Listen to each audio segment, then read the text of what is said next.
Добрый день, уважаемые якутяне! Поздравляю всех с наступающим праздником нашего долгожданного лета всех и с 75-летием победы в Великой Отечественной войне. Каждый, кто проживает в Якутии, каждое лето ожидает этот наш ритуальный обрядовый праздник от всей души. И каждый готовится к нему. Сегодня мы будем показывать вам, как можно шить летнее платье холодай, жилет. Я вам представлю работы мастерицы Егоровой Варвары Митрофановны, которая занимается шитьем праздничной летней одежды. Сейчас я вам покажу, как смоделировать платье холодай. У каждой шитницы, у каждой любительницы шитья должна быть базовая основа платья, перед или спинка. Эта базовая основа очень простая, она прямоугольной, почти прямоугольной формы. Я вам буду показывать из макета, потому что, чтобы вам было видно, базовая основа выглядит таким образом. Длина кокетки, у меня макет, поэтому здесь я возьму 10 сантиметров. Отмечаю линией. Отмечаю линией талии карандашом. Так, дальше я разрезаю вот линию кокетки. Переношу выточку.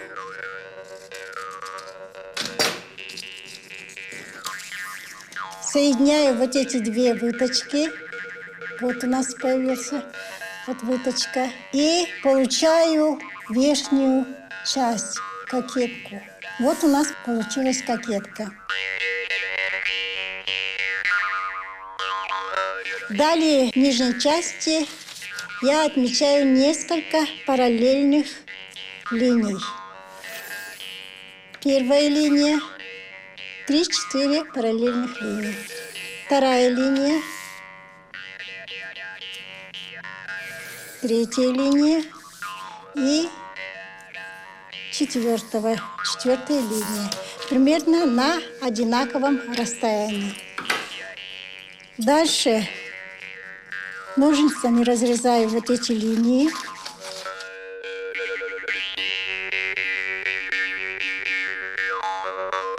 Так, дальше отмечаю первую полоску. И немножко вот эти линии раздвигаю. Здесь должно быть линия кокетки, нижняя линия, вот должна 2 и 2,5 раза больше ширины нижней части кокетки. 2 или 2,5. Зачем вот эти линии я отмечаю? Вот получается у меня окат. И получилась нижняя часть. Вот выкройка переда платья холодай у нас получилась. Как можно смоделировать дальше из этого же платье с косой фалдой? Платье с косой фалдой тоже так же мы делаем рисунок и немножко раздвигаем нижнюю часть. Например, вот я полоски сделала. И немножко раздвигаем вот эти части. Верхнюю не раздвигаем. Так. И получается у нас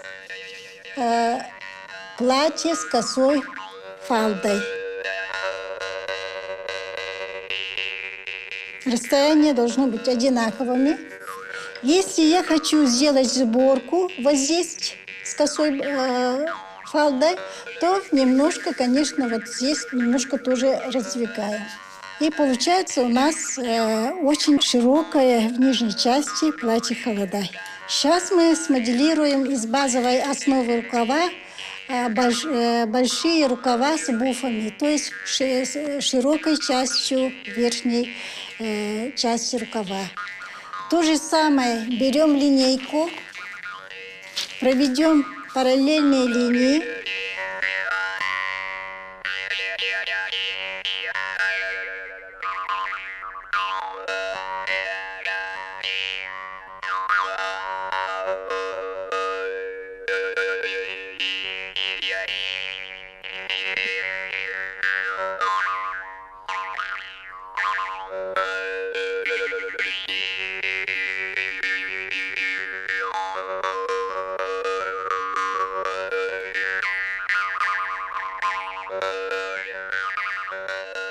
И если у нас окат должен быть высоким, мы делаем примерно 20-15 сантиметров чуть-чуть выше. И вот у нас получается примерно рукав. Такой рукав мы используем в пальто буктахсон и кутылахсон. И соединяем вот эти линии.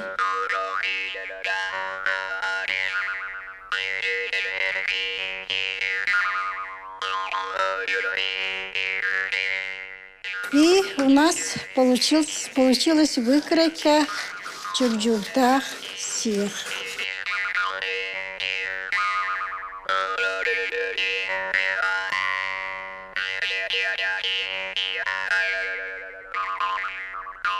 Вот получился для пальто на лахсон. Конечно, мы можем, вот эта высота зависит от того, что какую большие буфы мы хотим сделать. И как смоделировать воротник, якутский воротник. Вот мы обычно традиционные воротники бывают прямоугольными.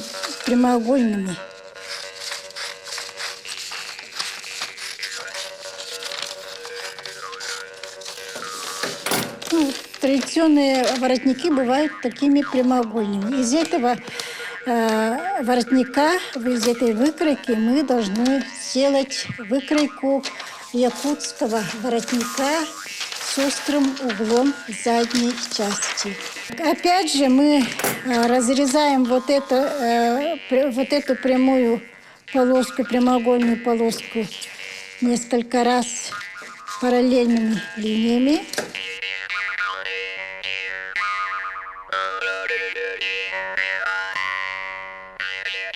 Здесь можно сделать угол, чтобы красивый воротник получился.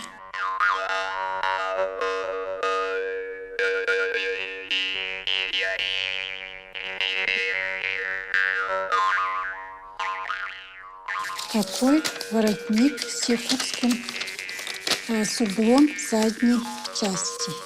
Он очень хорошо сидит на пройме горловины. Качество шитья костюма зависит всегда от правильной технологической обработки, от правильной влажной тепловой обработки изделия. Сегодня я вам покажу, как обработать воротник. Каждый воротник состоит из верхнего и нижнего воротника. Нижний воротник, который находится под верхним воротником, при скрое должен быть чуть-чуть меньше верхнего воротника на 0,3 мм. Выкроенные таким образом воротники прикрепляем булавками. Срезы, чтобы находились на одной линии. На расстоянии от среза примерно не больше 3 мм мы стачиваем на машинке.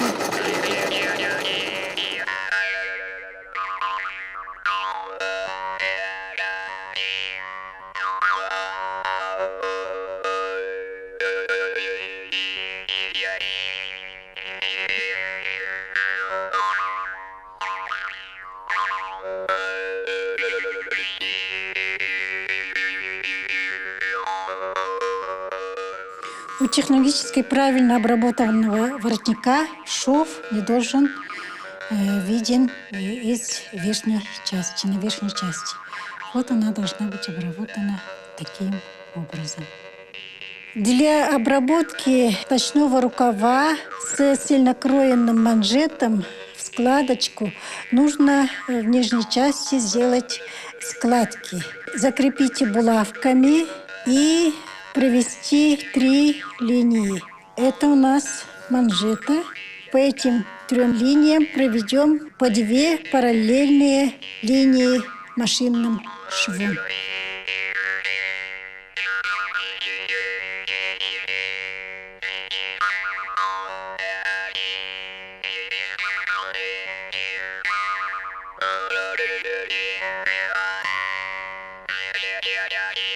Получилась декоративная сильнокроенная манжета.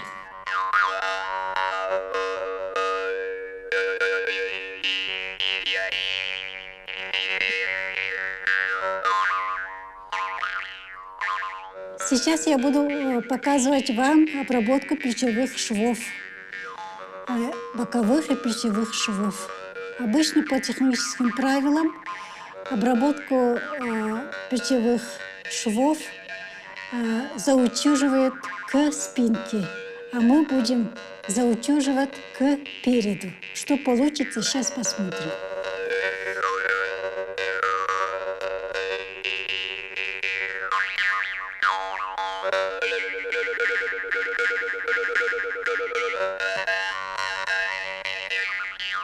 После соединения плечевых швов их обрабатывают обычным зигзагом, можно обрабатывать. Если ткань более плотная, то разутюживают. Но у нас ткань тонкая, поэтому мы будем их заутюживать. Вот обычно по технической обработке их заутюживают к спинке вот так, а мы будем делать наоборот, к переду. После такой технологической обработки, если мы оденем платье, то шов у нас не будет виден.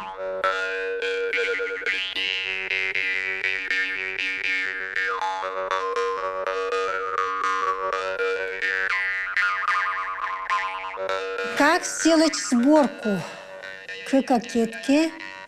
Вообще сборку надо сделать 2 строчками. Расстояние строчек должен быть не более 5 миллиметров. Примерно на 3-4 миллиметра от среза. Дальше рядышком настрачиваем 2 линию, но только на расстоянии 5 миллиметров. Дальше берем нижние нитки, которые находились внизу изделия, от шпульки, и сделаем ровные сборки. Вот у нас получилась очень хорошая сборка, и ее надо соединить с кокеткой изделия. Сборки распределяем ровно, чтобы получились одинаковые. У нас получились очень ровные сборки, но у нас виден шов. Вот эту линию мы убираем. И вот у нас получилась очень красивая, ровная сборка. Перед вами коллекция моделей Варвары Егоровой ДГЯ.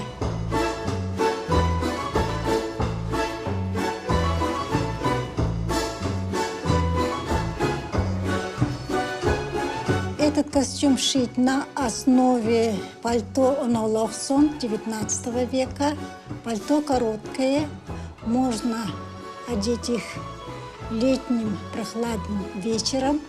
Костюм украшает шляпа и сумочка. Очень нарядное платье холодай и жилет. Жилет шит из плотного материала с рисунком. Платье, наоборот, из однотонной ткани. Костюм украшает головной убор.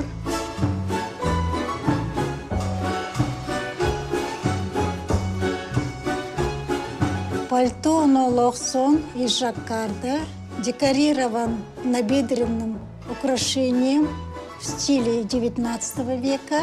Имеет 3 складки на спинной части, верхняя часть рукава со сборами. Костюм украшает шляпа.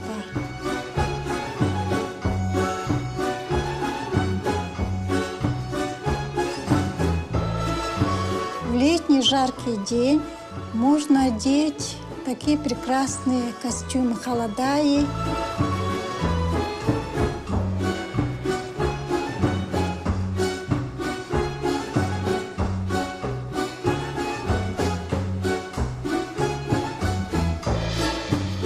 Костюм женский из светлого материала, материал плотный. Очень красивый костюм платье халадай с жилетом. Костюм украшает серебряные украшения и шляпа. Декорирован тесьмой в цвет ткани.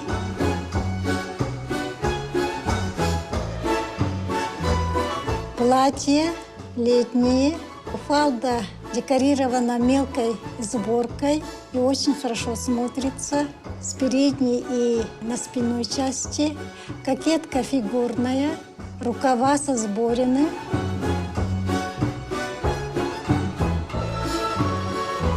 Очень красивое платье с рисунком горошек. Напоминает карусный материал, декорировано мелкими сборками.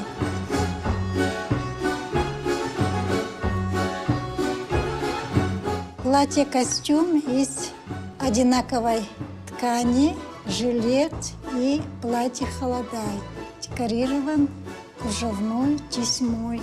При шитье халадаев и жилетов очень важно учитывать цвет ткани.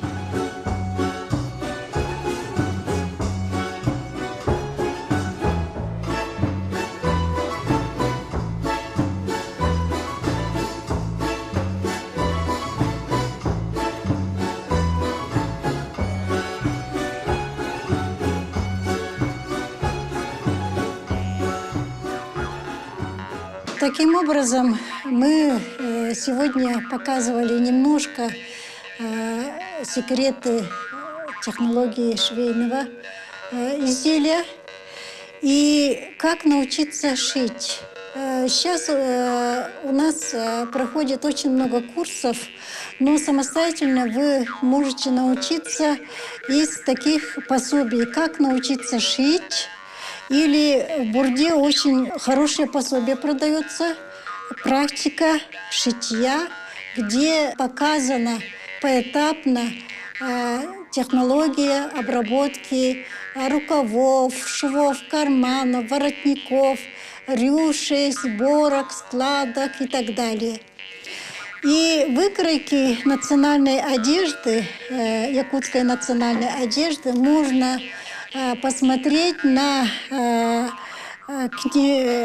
таких книгах «Свадебный наряд якутов» и «Народный костюм якутов», где в последних страницах находится очень много выкроек и даже вот обработка платьев халадай и выкройки платьев, жилетов, пальто, головных уборов и так далее. Желаю вам отлично провести время и подготовиться к национальному СЭХу, к празднику. В этом году он будет проходить онлайн, но все равно каждый год у нас будет проходить летний праздник СЭХ, который мы очень долго ждем. Желаю всем успехов!